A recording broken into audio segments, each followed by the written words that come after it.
Welcome to Econ 102, where economist Noah Smith and I make sense of what's happening in the news, technology, business, and beyond through the lens of economics.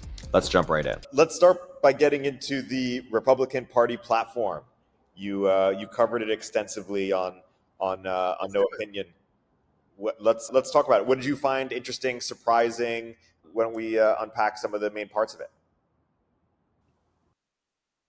Well, okay, first I think, we should talk about what a platform is and isn't.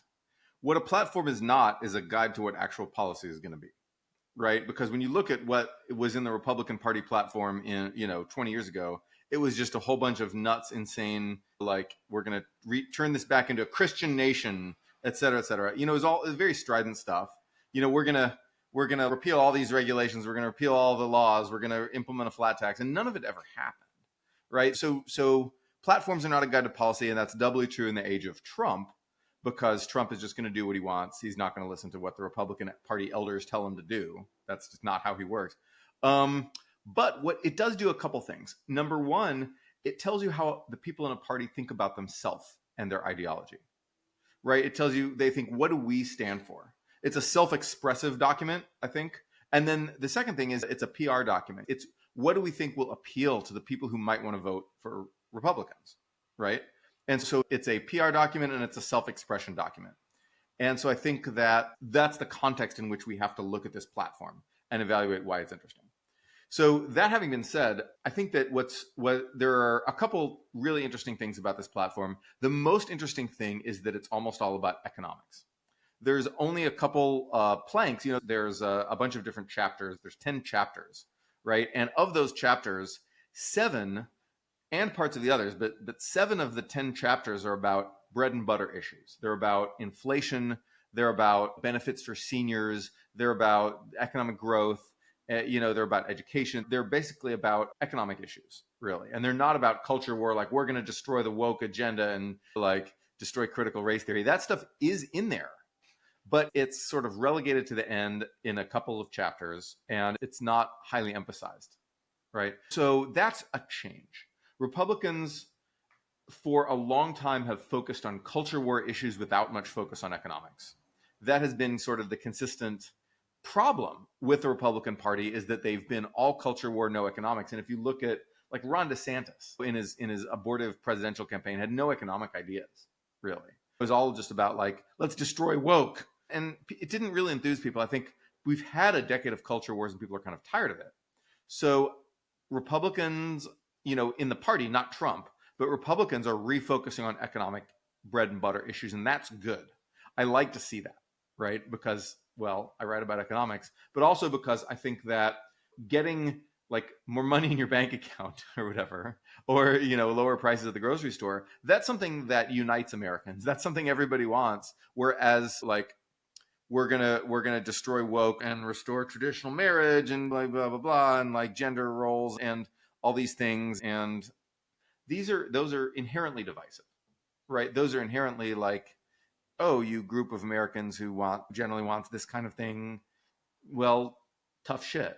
Like it's an inherently divisive thing. And I understand that culture wars will always be a part of American politics, and they're part of this platform. They'll always be there, but I like it when they get de-emphasized. And when we think about things that potentially benefit not just the partisan voters of a party. And so I'm very encouraged by that, especially because the platform's still short on ideas, but as we'll talk about, but it's long on rhetoric about the economy. And I think that's good.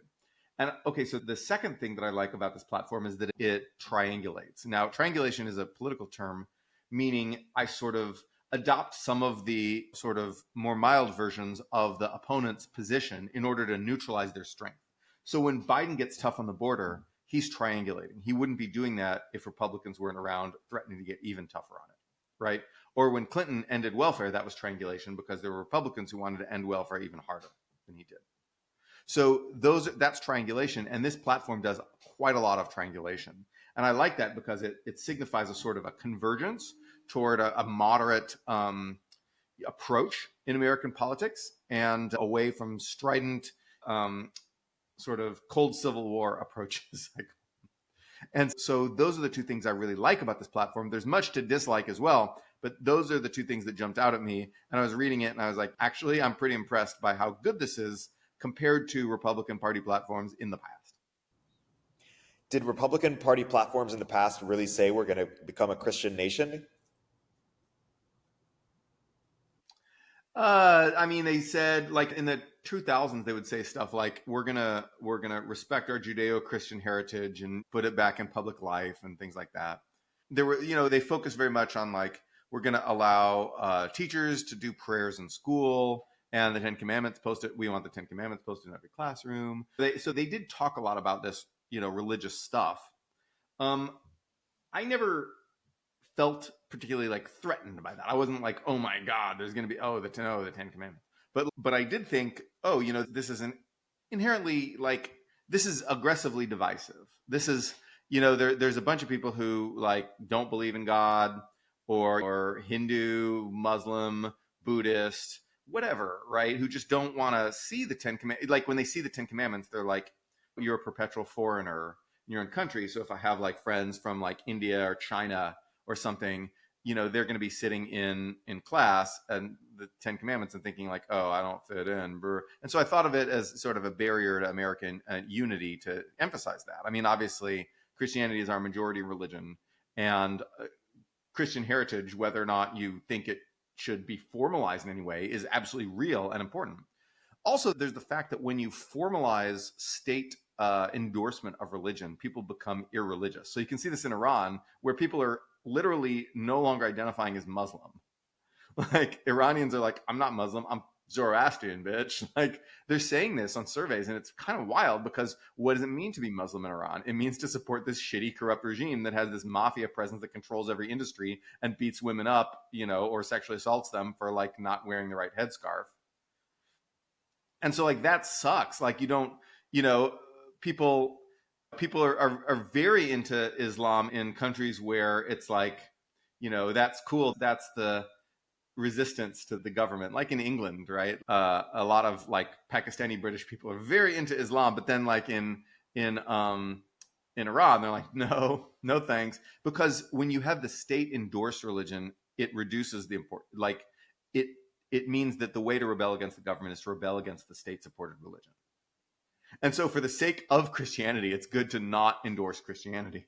I think that was what the framers of the Constitution were very smart about that. They understood after having seen, because when you look back at the Constitution, those guys were all thinking about the 30 Years' War, right? And the European Wars of Religion, which had just culminated in the 30 Years' War that killed like almost a third of Germany. It's ridiculous. Like that was the world war. That was like the world wars of their day. And they were like, okay, let's not have that again.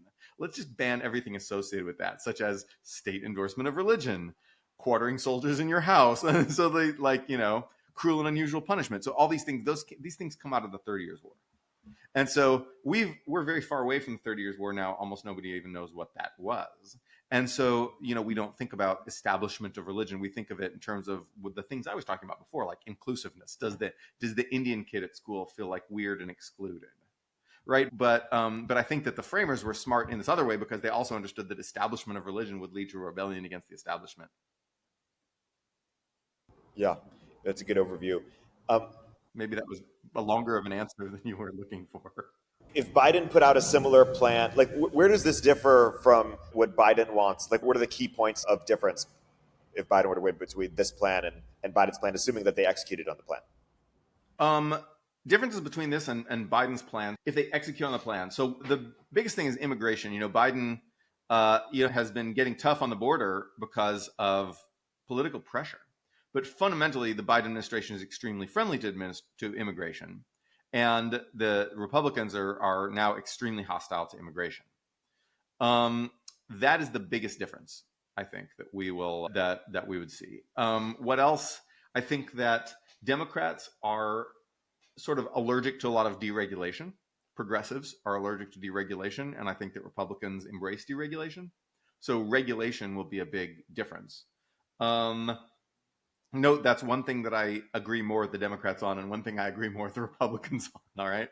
So I think the Republicans will not be perfect on regulation because they will toss out some regulations that are actually good, right? Regulation isn't just one thing. Some regulations are good, some regulations are bad. but Republican in general, we're overregulated, and Republicans will toss out those. They'll toss out more regulations. Democrats will keep regulations sort of reflexively. This regulation equals good mentality among progressives. So Republicans are actually better on that, at least right now. Obviously there were times in our history when deregulation did massive damage, such as financial deregulation that led to the Great Recession and the financial crisis of 2008. That was bad, and in fact, it was Democrats who did it. But there's so many like anti-building regulations that are stopping us from like building houses and factories and solar plants and all these things, that you see that Texas building a lot more renewable energy than California. Deregulate. Okay, so the Republicans are right on that. But on immigration, the Republicans have decided, because of Trump and because of this general backlash and because of the border situation, Republicans have decided getting rid of all these immigrants, whether or not you want to do it. I understand that people want to do it because they want the rules to be followed and they want America to have borders that it controls and to be in control of who gets into the country and who doesn't. And they don't like it when that's violated. And the Republicans care more about this than others, but everyone kind of cares about this right now, and everyone's kind of pissed off at the situation. Now, I will note that the platform does not mention reform of our asylum law, which is the actual thing that will stop this. And we've talked about that a lot on the podcast before, but just to reiterate, our asylum law says that if you can sneak across the border and turn yourself into the Border Patrol, you're automatically entitled to not only to an asylum hearing at some point, but you're entitled to an asylum hearing with no discrimination. They have to treat you as if you arrived legally. So it's this game of cat and mouse where, like, if you can like just sneak across the border and talk to the Border Patrol, near in, you get the asylum hearing. And it's bullshit. It's a stupid law made for a time when like things were very different and very few people came seeking asylum. It needs to be reformed, and no one's talking about reforming it, including Republicans, right? We'll get back to the conversation in a moment after a word from our sponsors. If you don't already subscribe to Turpentine's industry-leading newsletters, like our new daily AI newsletter, Emergent Behavior, or Media Empires, you should. But that's not what I'm here to tell you about. The platform we use to power these newsletters is called Beehiiv, and it's excellent. First of all, it was started by the same early team who helped build Morning Brew into a $75 million newsletter business, and they built Beehiiv to offer that same powerful functionality to anyone sending emails. From essayists to business owners, the platform is beautiful, their text editor is intuitive, and they help you scale your audience with custom growth features. Beehiiv has powerful tools to help you monetize your content. You can easily launch paid subscriptions or pursue an advertising model. The Beehiiv platform will even connect you to premium brands to sponsor your newsletter. Not only do we use them, but thousands of the top newsletters in the world also use them, like Milk Road, Blockworks, the Lindy newsletter, and so many more. Beehiiv's founder hooked up Moment of Zen listeners with a sweet deal. Get 20% off for 3 months with code MOZ. Visit beehiiv.com, that's BEEHIIV.com, to get started. Fast forward to the end of 2024. Think about your goals. What can you do right now to give yourself the best chance of succeeding? If learning a new language is on your list, you absolutely need to check out Babbel. Babbel offers a range of learning tools, self-study app lessons, live classes, and even podcasts, which have always been my favorite way to learn. Studies from Yale, Michigan State University, and others continue to prove Babbel is better. One study found that using Babbel for 15 hours is equivalent to a full semester at college. Babbel isn't just a game to kill time and make you feel like you're learning a language. It's not overly academic or rigid either. It's all about learning language for the real world. Babbel stands out because it's designed by real people using a modern conversational teaching approach. It's not always easy, nothing worth doing ever is, but it's straightforward and designed to help you start speaking in just 3 weeks. With Babbel, I was able to brush up on my intermediate Spanish to ramp up for travel to Argentina last year, and was able to set clear goals based on how much time each week I wanted to practice. Join millions of Babbel language learners across all age groups. Here's a special limited time offer for our listeners. Right now, get up to 60% off your Babbel subscription, but only for our listeners at babbel.com/econ102. Get up to 60% off at babbel.com/econ102, spelled BABBEL.com/econ102. Rules and restrictions may apply. I want to compare the RNC plan with the NOAA ideal plan. So if they came to you and asked you, hey, what edits or what would you do to solve these various problems? We can just riff on a few of them. Maybe if they came in, let's start with inflation. How to defeat inflation. If they're like, no, what's the main plan we should have to defeat inflation? What would you have? So actually, the plan to defeat inflation is actually pretty good. That was the things they say except the immigration thing that will, blocking illegal immigration will not do anything to affect inflation. But they'd say two things. So number one, balancing the budget will reduce inflation, and also increasing the supply of basic commodities, like increasing supply. So energy, food, things like that. Those actually will decrease inflation. So those are the things we should concentrate on to beat inflation. Unfortunately, they say, every party says, okay, we're going to balance the budget, and then they talk about a whole lot of spending they're going to increase and taxes they're going to cut. Okay, well, you can't do that, right? You've got to cut spending and raise taxes, really, if you're gonna implement austerity. And it's an important time to implement austerity because interest rates are high, which we need to do to contain inflation. And so we need to cut deficits. And so they don't, I would actually do it, instead of just saying you're going to do it. But the fact that they say we're going to do this, that will work, right? That will help. In terms of energy supply, so Biden already deregulated energy, and we've been having this huge oil boom at the same time as we have a huge renewable energy boom, thanks in part to technology just getting really good, and thanks in part to subsidies. But I would say technology is the bigger factor. So honestly, Biden's already done the energy stuff. In terms of food, why groceries jumped up in price? It's not entirely clear, but I do think that the bottleneck in that is food processing. So farming's fine, whatever. That's not a source of pressure because the price of wheat is not very high, whatever. The price of all these basic commodities, pigs, I don't know, not very high, right? And then grocery stores are highly competitive. They're not making any profit. So when Elizabeth Warren gets up there and says, oh, grocery stores are gouging us for profit, no, she's full of shit. Like, they're not. The people who are making all the profits in a highly concentrated sector that's sort of the bottleneck here that has raised prices a lot are food processing. It's the people in the middle of the supply chain.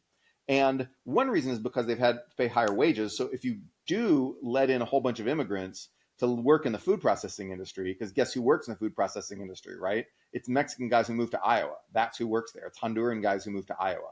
That's who processes your food in this country. So if you block those guys out, you're actually going to get more of a bottleneck in food processing, and you're probably going to raise grocery prices. So, like, that's where the Republican platform is dumb. And I would be like, okay, no, actually, we're going to let in we're going to expand the H-1A, right? Expand the H-1A massively and let in a shit ton of guest workers to work in the food processing industry specifically. If you want to turn wheat into bread, if you want to turn, pig into pork in this country, come on in, Hondurans, come on in, Salvadorans, come on in, whatever. If you want to work, because those industries suck. Have you read The Jungle? Yeah, well, that's about that industry, right? It's like we've always gotten immigrants to go do that dirty work, and it sucks. You do not want to work in food processing, okay? I don't. You don't. We wouldn't work in that. That would suck. But immigrants will do it for a shot at life in the amazing, beautiful, wonderful land of rural Nebraska, rural Iowa, rural Indiana.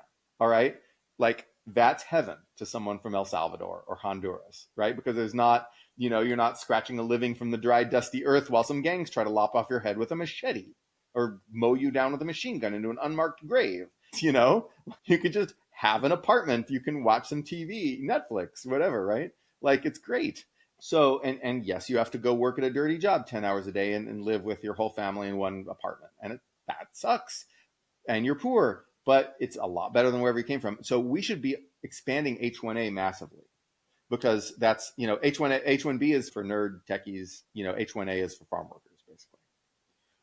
And so we should just expand it. And we did this with the Bracero program in the 50s when people were upset about illegal immigration. We kicked out illegal immigrants, legal immigrants, and just American citizens if you look like a Mexican, right? So we did that under Hoover, also somewhat under FDR, and then under Eisenhower. We had these three rounds, two really rounds of mass deportations and expulsions of Mexicans, which a lot of people who are U.S. citizens just were like, okay, no, yeah, U.S. citizen, you're Mexican, bye. And we just sent them to Mexico, And FDR was good in that he cut down on this from Hoover, but he still did some of it, right? It's FDR, a bit less racist. Campaign slogan. Anyway, the point being that they replaced this with Bracero program, which was desolate. That was before H1A existed. So we can do that. We can bring over a crap ass ton of food processing workers. We can say, here's a bottleneck, bring those people over. So that's the thing I would do besides what's in the Republican platform already. That's what I would do to increase to fight inflation. Okay, well, how else would you change the immigration section, or what would be your ideal sort of immigration plan or policy? Right. Well, they mentioned merit-based immigration.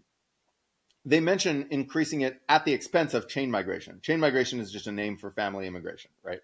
It's most of our immigration, legal immigration, is chain migration. It's family reunification, right? So I come over here, and then I bring my brother over here, and I bring my parents over here, and I bring my kids over here, and I bring, and then my brother brings a spouse, and they bring their kids over there, and they then spouse brings her sister over here. So that's chain migration, and this is very old form of immigration. Like if you look back at the 1800s, this is what everyone was doing, right? So you think of just like rando Irish people or Swedes moving to like Minnesota or Boston or wherever they're moving, right? But in fact, whole villages moved. So you'd see a Swedish village disappear because everyone chain migrated to America. So chain migration was the way that immigration happened. And for that reason, in 1965, when we made our modern immigration system, we said chain migration is going to be the most important thing because you need to be with your family, right? Families should be together. And so family reunification, this is like, I think 60% or more. Most countries didn't do that, right? Most countries, they have some of that, but it's like 20%, right? In Canada, it's much less. So it's like a much smaller percent. So the Republicans want to make us more like Canada in that sense, or Australia, or one of these where you have some chain migration, but it's less. In truth, it doesn't matter. Like chain migration doesn't hurt us because like you have people who come over for employment, right? They're smart, they're talented, they get a job. So a company can sponsor them for a green card, right? Like a lot of our friends are this, right? And then they bring their families over, they bring their siblings over. Well, their siblings are smart and talented too. Like, so chain migration is primarily skilled because it's the people who came in with employment visas bringing their whole families who happen to also be the skilled, educated people of their countries. So chain migration is actually fine, but if you wanted to change the system to emphasize more of the employment based on the front end and less of and have chain migration be a smaller percent, that's fine. It's not a big change. It's not going to be a big change, right? It's not going to be a huge difference because we already, most of the people who come through legal chain migration are just educated people. But what I would do is I would add on top of what we have, I would add more merit-based immigration. So I would expand employment visas. I would expand that cap, right? Double that cap, okay? For not visas, I don't mean like a visa like an H-1B. I mean a green card. I mean you are a permanent resident and you're expected to take citizenship and become an American eventually, right? Which most green card holders do eventually. And so employment-based green cards, double the cap, triple the cap. Why not? I would just let in more people. We need workers, come on in. So I do that, and then I'd add a points-based system on top of that, and a regional sponsorship thing. So if you're some declining town in Michigan, and you're like, well, we want to have some tech workers here, to revitalize our economy. Let's let in some people from like India or whatever, primarily India, Indonesia. I don't know. So let's get them. I would say that the city should be able to sponsor you, and the state should be able to sponsor you, right? The city of Flint, Michigan, should be able to sponsor people for employment-based green cards. And Canada has this, right? It's provinces can sponsor people. The state of Illinois is bleeding people. It's losing all these people. It's emptying out. People are leaving Illinois. So, sucks to suck, Illinois, but let them get immigrants. And the thing about this is, a lot of immigrants are packing into California, Texas, Florida. They're packing into these places, but it would be better if they could go where they're more needed because places are declining, emptying out. No one's there to pay the property tax, so the roads are just filled with potholes out there in some crappy town, right? Hold on, we have to pause because my rabbit's eating tape. I got to stop it. Stupid animal. Yeah, he has a taste for tape and paint. He really likes eating the paint. Anyway, Well, shall we segue to the next chapter, the building the greatest economy in history? Maybe you can comment on, That's right. on some of his ideas and talk about what you would do differently. Right. So building the greatest economy in history, like they don't have a lot of ideas for actually how to do that. They're like, let's do some tax cuts. Well, tax cuts have mostly run out of juice. So Trump's corporate tax cuts did actually help a little bit. Making those tax cuts permanent won't do that much. We're going to need to raise taxes, all right, for austerity reasons.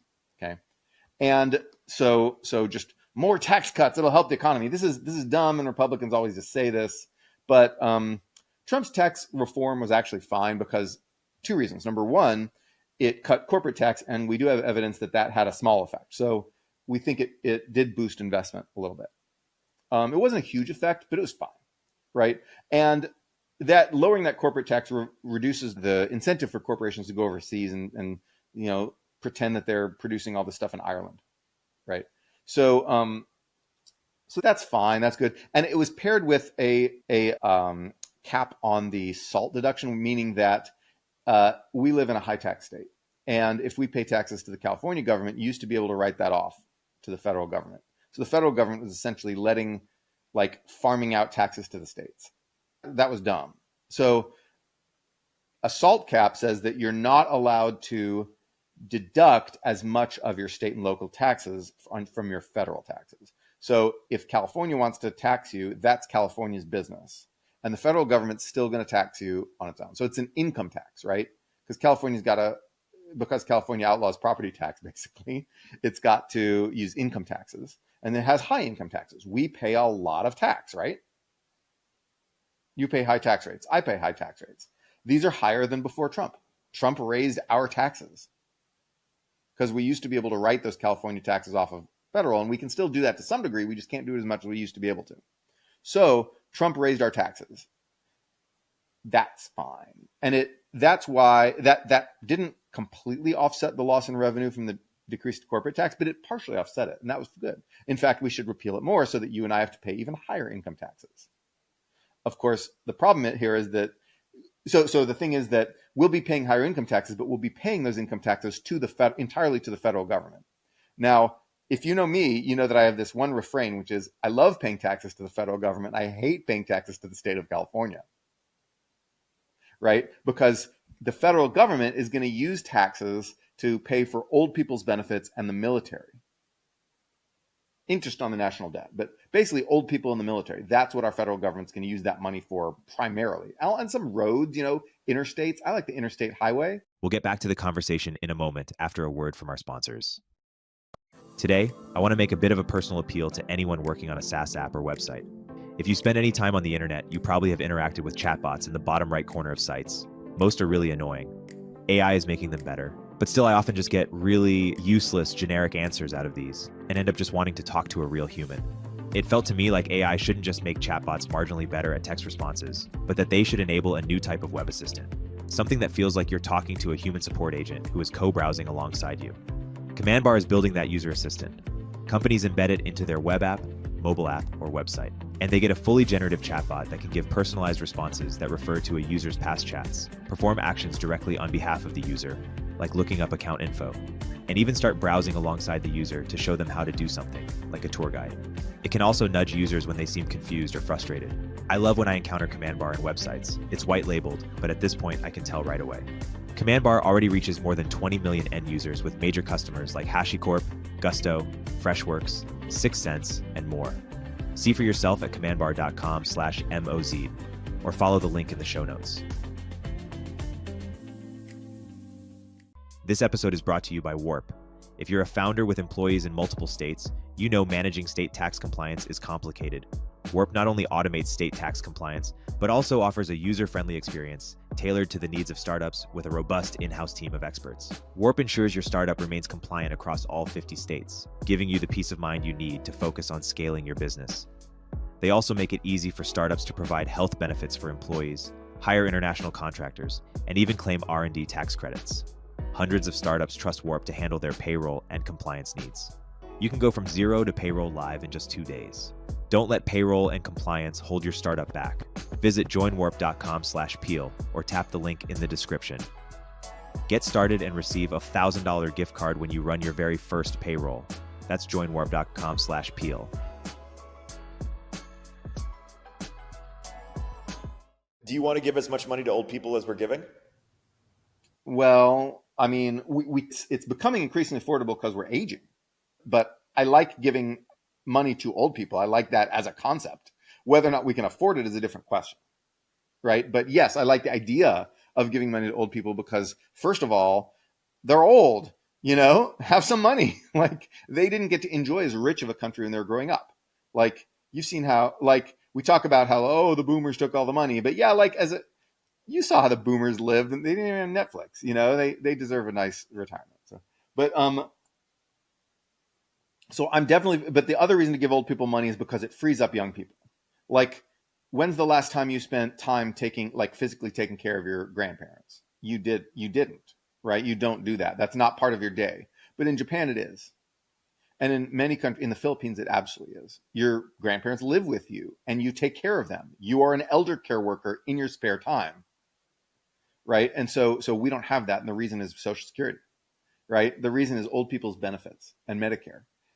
That's what freed us from that lifestyle, was the government. We pay taxes to have someone else take care of our elders, of our grandparents, instead of doing it ourselves, which frees us up to do more productive work in the market like we're doing right now. Yeah, we're not taking care of grandma right now. We're bullshitting about economics for money.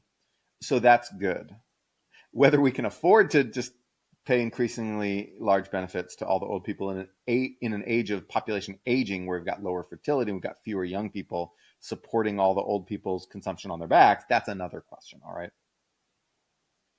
Does that make sense?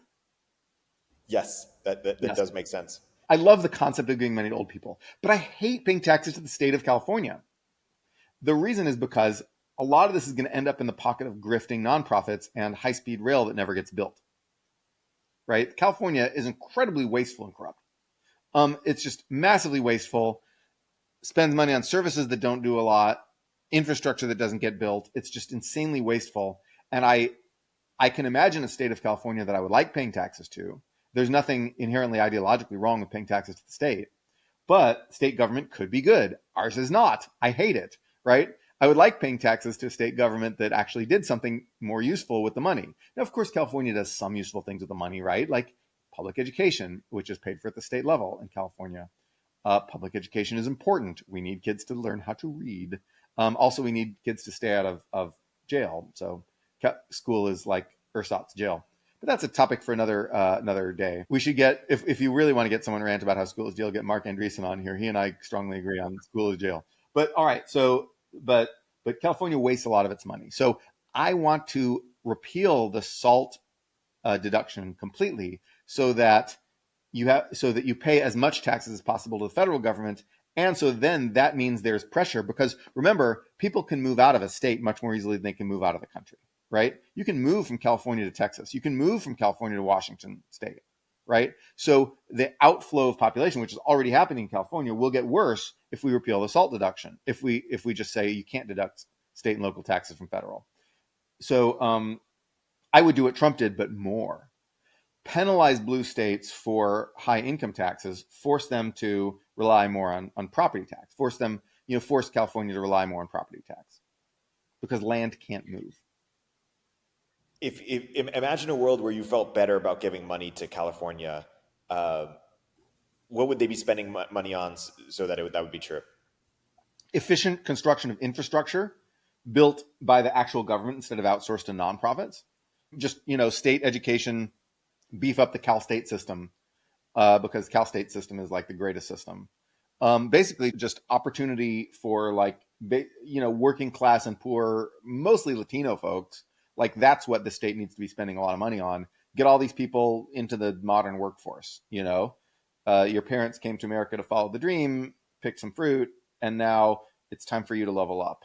And the state is going to help you because your parents don't know how to help you. Like, your parents know how to pick fruit and, cook food for you, but they don't necessarily know how to get into college and get a white collar job and, climb up the ladder of job. Right. Also, vocational education for manufacturing, so we can restore manufacturing. after improving all the permitting things that would allow us to do that, right? And the regulation. So that's what I would be spending money on. Good education, good infrastructure in the level of the state of California. Basically, stuff we do now, but better executed. Yep. And the bottleneck to that execution is what exactly you think? Well, so the biggest bottleneck is Prop 13. The biggest bottleneck is that we don't have property tax. We've got to fund stuff out of income taxes, but there's perpetual funding gaps. But more importantly, this is very volatile because property prices don't go up and down like this. But when you have a tech bust, the state of California suddenly has massive deficits. And, we have balanced budget amendments saying we can't have much of a deficit for very long. So we've got to cut services and, everything goes to shit. And so there's this variability. When the roads can only get fixed occasionally, the roads decay, right? And so switching to property tax is like the biggest bottleneck. Another bottleneck is outsourcing government functions to nonprofits. So California, a lot of the money it gives money to cities. So cities don't have to fund themselves as much. And then it allocates money to cities, and then cities and redistributes money among cities, and cities spend it on their own. And a lot of times they spend it on these grifting nonprofits that we all know and hate. So I would stop that. I would beef up the bureaucracy, actually have state workers who know how to build a fucking train or a road or, things like that. So I would do that. Right. And of course, deregulate to allow more building of stuff, land use. So that's what I would do. Okay, so let's segue to the next chapter. So how do we reduce costs for education, housing, and healthcare? Is it as simple as increase supply and stop subsidizing demand?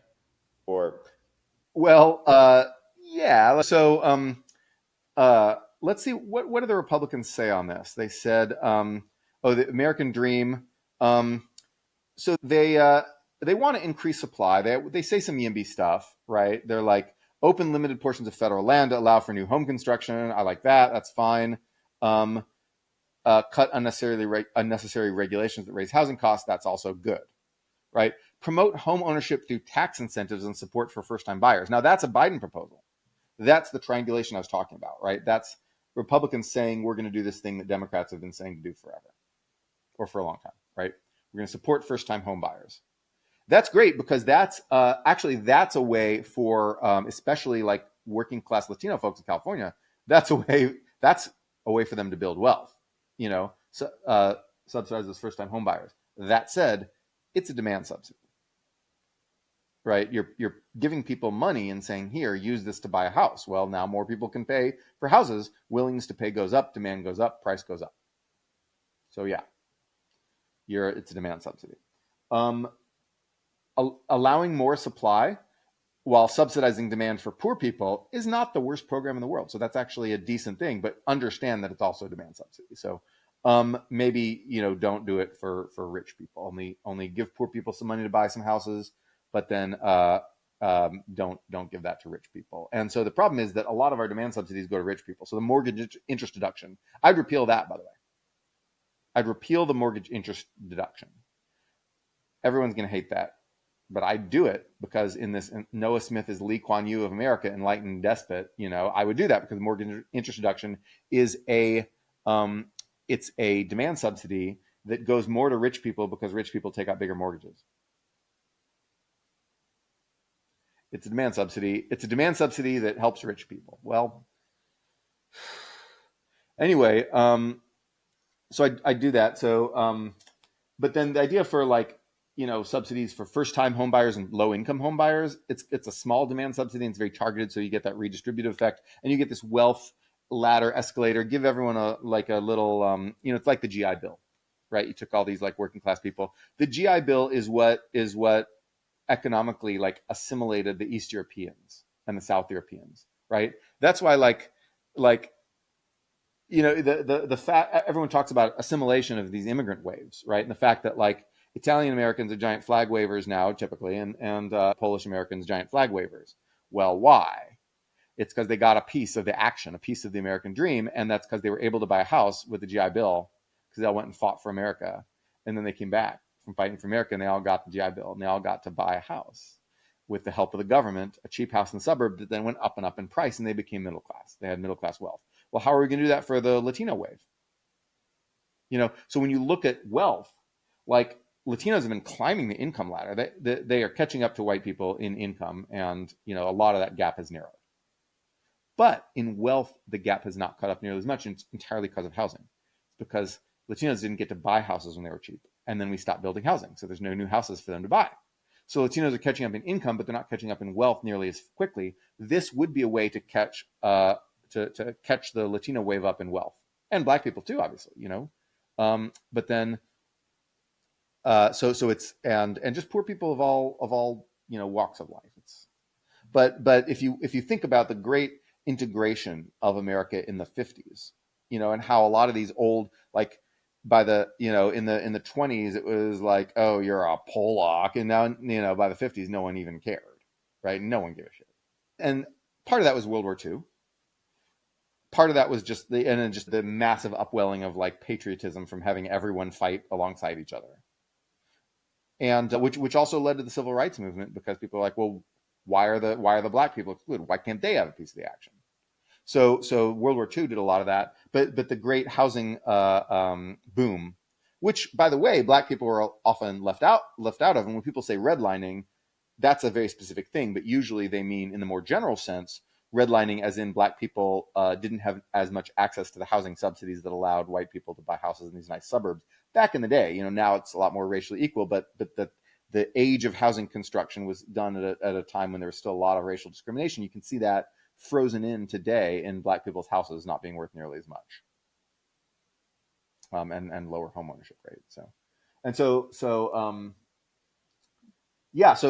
this housing boom of the GI Bill, this inclusive housing boom, we built all the houses, we gave it to the working class people. That brought our country together in a big way, and we can do this again. And that's why I think that even though it's a demand subsidy, the subsidies for poor and first-time and working class and first-time home buyers are actually a good thing. They just need to be balanced out with lots and lots and lots of supply increase. That's a great overview. Let's segue to the trade portion. Is there anything you'd edit on the trade portion here, or is there any ideas you have on how to boost exports? Right. So yes, I absolutely do. One thing that what the Republicans, including Trump, but also the other Republicans, don't seem to understand is that exports are important. Americans forget about this because we have a very large domestic market. We're a big country that sells stuff mostly to us. Our exports are like, I don't know, 12, 15% of GDP. It's low compared to other countries. You've got other countries with exports 25, 30% of GDP. Right? We're a big country, and therefore we have lower exports, and therefore we just forget about them. But they're very important. Exports are very important because they help us raise productivity, because it's a growth market expansion, right? Like if you're GM, are you really going to like expand in the future by selling even more cars to Americans? I mean, yes, population is going to grow. People are going to want more cars. Maybe you can sell them better cars, higher quality cars. Those are all very incremental, right? Like, where's your growth come from? India, Indonesia. You're going to sell them a GM car, but if GM isn't the one selling cars, and it's instead it's BYD selling them cars, then you're shit out of luck. No growth for you. Okay. So in this platform, the Republicans say they want to protect the auto industry. Well, that's fine. Democrats have been saying that forever. Democrats are usually the ones who protect the auto industry, and Republicans are now getting in on the game. Yes, they'll protect the car industry, but the car industry needs more than the domestic market. Our car industry needs to export cars, sell cars overseas. And if you just cancel every trade agreement, where's the car industry going to sell cars? Dirt. Think of the consequences. Like, do you know the phrase "finem respice"? Yes. Think to the consequences. What will happen if you do this? Well, if you tear up all your trade agreements, and that means, it means you're going to get less, Indonesian people building your stuff. But you're also going to get less Indonesian people buying your stuff. So you're going to get, we need to promote exports more. We can do that with a whole bunch of stuff. Remember a few years ago when the Republicans were all like, let's cancel the Export-Import Bank. Let's destroy the Export-Import Bank. It's cronyist. It's like, no one went in for it. No one cared, right? It didn't happen. But that was just so wrongheaded, because that's, That's how we help that's one of the ways that we subsidize exports, even though we don't give explicit cash subsidies for exports, so we should. Instead, we give loans to exporters. We give assistance, like we help them sell their product overseas. We need to do a lot more of that.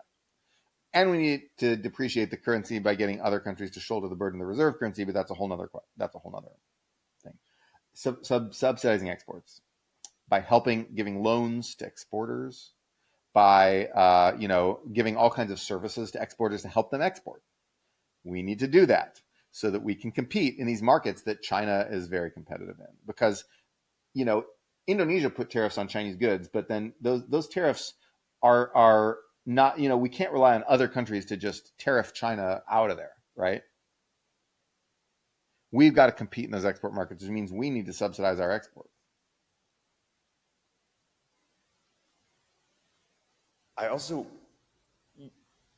want to take the opportunity to talk about your manufacturing post that was also great, where you basically just analyzed a few hypotheses as to why our productivity has stagnated for over a decade.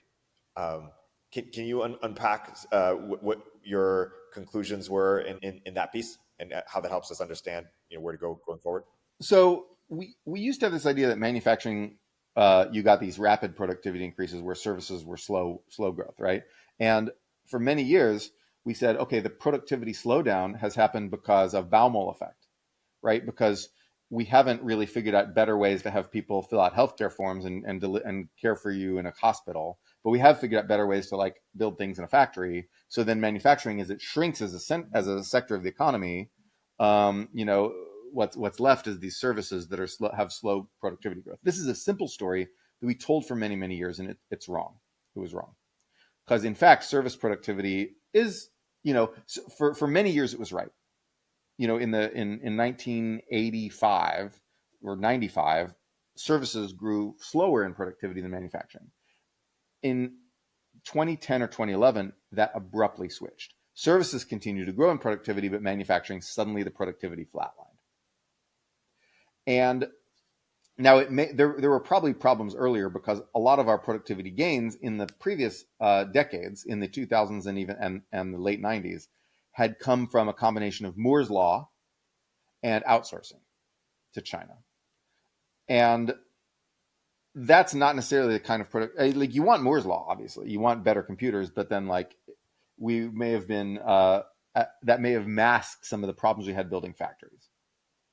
And then outsourcing to China, that is what it is, right? That, a lot of our productivity gains were because our least productive people all just went overseas and shipped all the jobs overseas. Yay. But then, okay, yeah, basically the productivity problems probably started a bit earlier, but in 2011, we see manufacturing productivity is it suddenly flatlines, and it's actually fallen since 2011. That's labor productivity. All right. That's output per hour or worker hour. A person works in a factory for an hour. How much stuff do they produce? This is that. All right, so why did this happen? Well, there's a few possible reasons, and among those possible reasons, there's a whole bunch more possible root causes. Okay, one possible root cause is that American companies don't buy enough machinery. You go to Chinese factories and you see they have a machine for everything. You want to wind a coil of wire. All right, common little thing you might do in a factory. Well, in America, you pick up a thing, you're okay, now I have a coil of wire. In China, you're like, okay, I feed the wire into this thing, put the drum on the thing, it goes. Now you have a coil of wire. Use a machine to do a human's job instead. China automates. We think of China as the cheap labor place, but really it's a cheap capital place, because every bank in China is like, hey, manufacturer, you want a loan? You want a loan? You want a cheap loan? And the manufacturer's like, okay, I'll take a cheap loan. What am I going to use it to do? I'll buy that machine to wind a coil of wire. And so they buy all these machines. So if you just look at YouTube channels full of Chinese factories, you'll see that it's just a field of machines, right?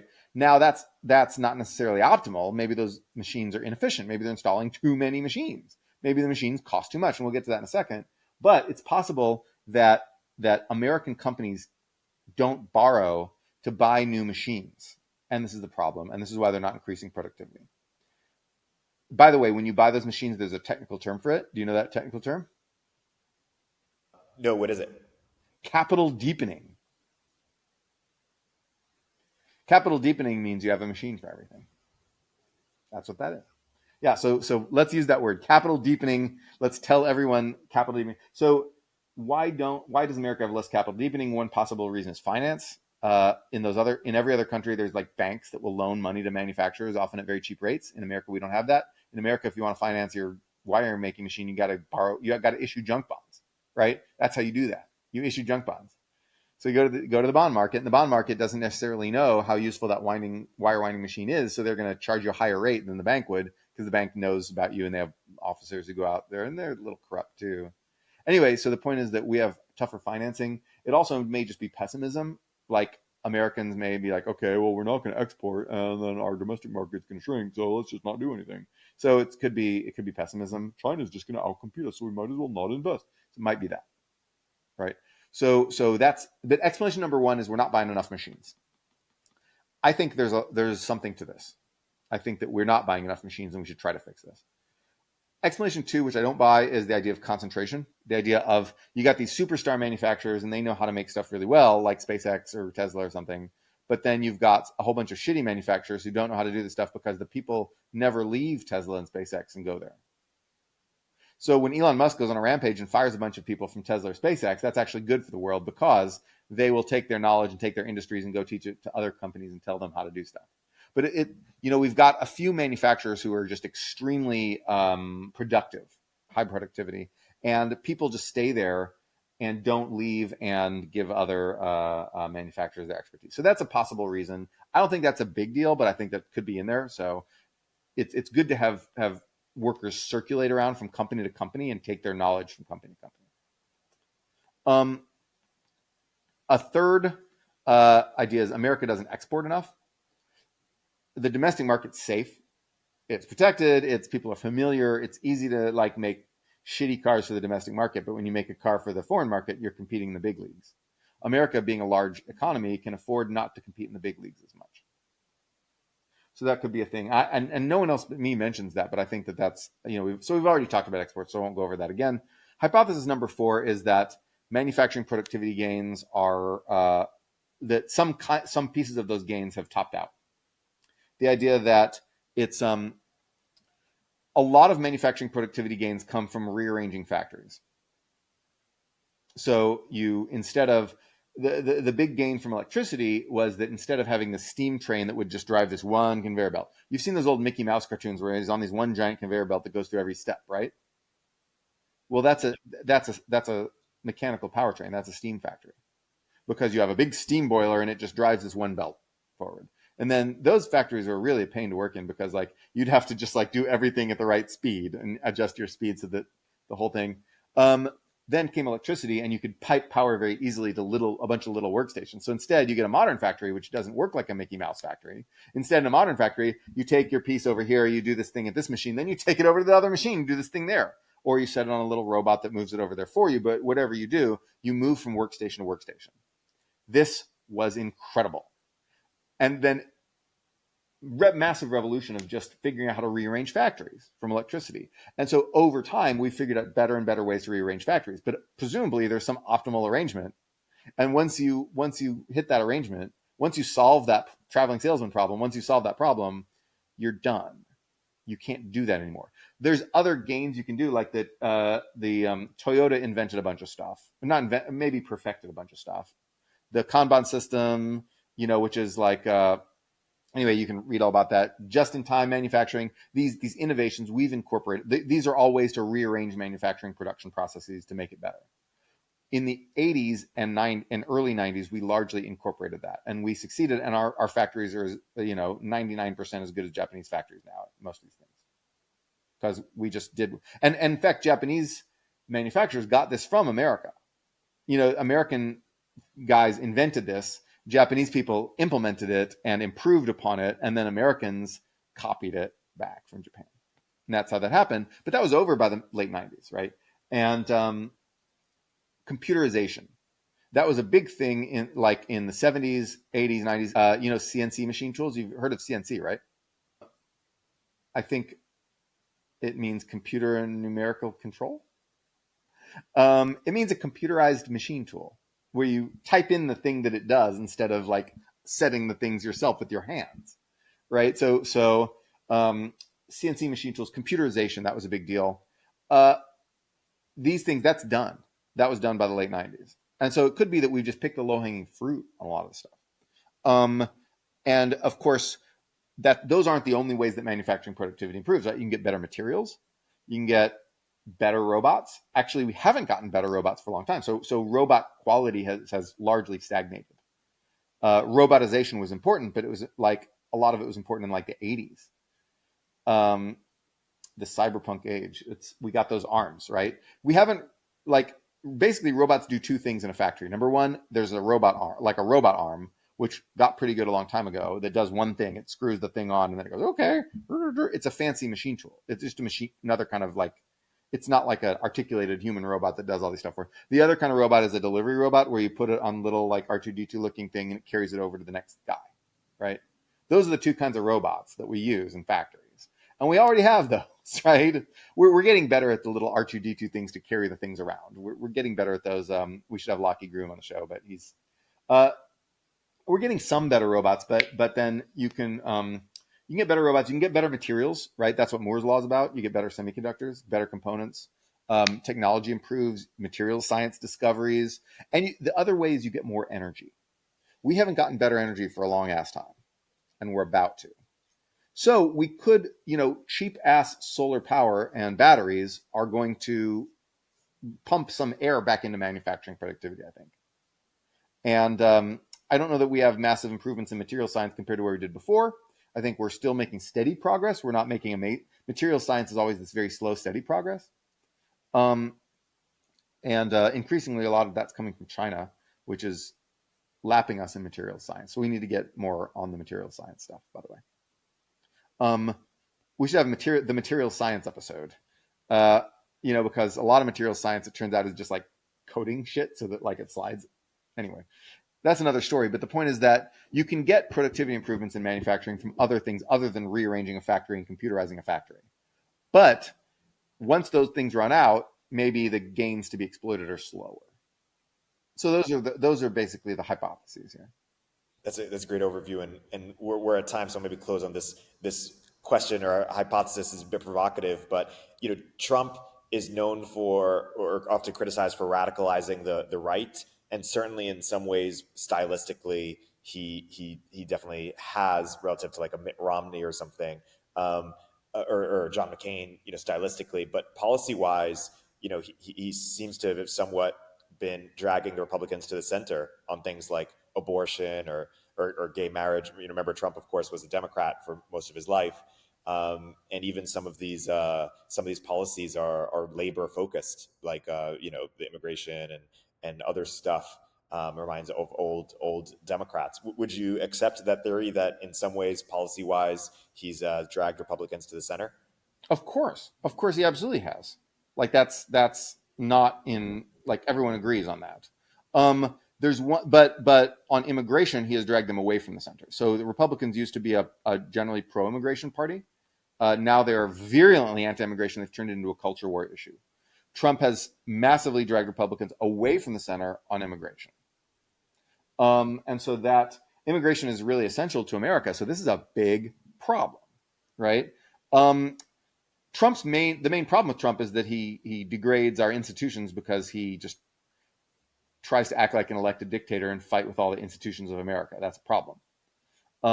There's a way that you can fight institutions in a good way to reform them, and there's a way that you can, and you see some leaders do that. FDR did that. Shinzo Abe did that. And you see some leaders who are just like, I just want to be the boss, so fuck you, everybody else. And Trump is that, right? And that's bad for our country, that he wants to, like, fight with the military, fight with the judiciary, fight with, overturn the election system. That sucks for America. That's like the shit that Erdogan pulls, or, all these guys, Erdogan, Bolsonaro, that's their kind of gag. And Trump wants to do it in America. That's bad. He's pulled the Republicans to the center on most things, but on the, but now, of course, the Republicans at the state level are still out there banning abortion. So, like, what's the benefit of pulling Republicans to the center is ambiguous, because the state level Republicans are still, in red states are still pretty virulent, right? But then, and of course, Trump's judicial appointees will support what they want to do, like on Roe v. Wade, ending Roe v. Wade. And at the same time, immigration, Republicans have now just become extremely radicalized in immigration. And this is a problem for our society because immigration is so important to America's economy and our sense of ourselves as a nation, but to our economy, right? Like it's just the cohesion of our society relies on this idea that anyone can come here and become an American. That's the big exception. And since immigration is something that the federal government does, well, a lot of these things that he's pulled us to he pulled Republicans to the center on are actually things the states do. The benefit of him in this front is actually dubious, right? Like it's not worth it. So that, anyway, we'll talk more about immigration later, but actually we should just get Min on the podcast. Yeah, that'd be cool. Let's get Min. All right. Anyway. It's one thing to have a good plan. It's another thing to be able to execute a plan. So, those are very different things as people in tech know, or people in business. Well, Noah, we're over time. This has been a great deep dive. And next time we'll do a grab bag. So keep submitting your questions, listeners. And as always, until next time. Until next time. Econ 102 is a podcast from Turpentine, the network behind Moment of Zen, In the Arena, The Cognitive Revolution, and more. If you like what you hear, subscribe and leave us a review in the App Store. You can keep up with both of our Substacks for written analysis of the topics we cover in the show at noahopinion.substack.com and eriktorenberg.substack.com. Thanks for listening.